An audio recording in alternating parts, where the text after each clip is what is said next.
Telugu Desam party వ్యవస్థాపక అధ్యక్షులు 3 దశాబ్దాల క్రితం తాను కాలం చేసిన ఇప్పటికీ తెలుగు ప్రజల గుండెల్లో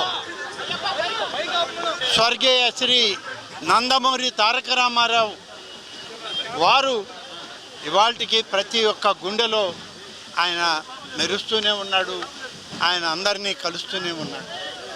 తెలుగు వాళ్ళకి ఆరాధ్య నాయకుడు శ్రీ ఎన్టీ రామారావు గారు 3 దశాబ్దాల క్రితం ఆయన కాలం చేసిన ఇవాళకి తెలుగు ప్రజల యొక్క గుండెల్లో చెరగని ముద్ర వేసినటువంటి మహాపురుషుడు, మహానటుడు, ప్రజాసేవకుడు, ప్రజల కోసం తప్పించి ప్రజల కోసమే తన జీవితాన్ని త్యాగం చేసినటువంటి ఒక పుణ్యపురుషుని యొక్క విగ్రహాన్ని ఇవాళ ఆవిష్కరించేటువంటి ఒక మహద్భాగ్యం ఇవాళ మా జన్మ సార్థకమైంది.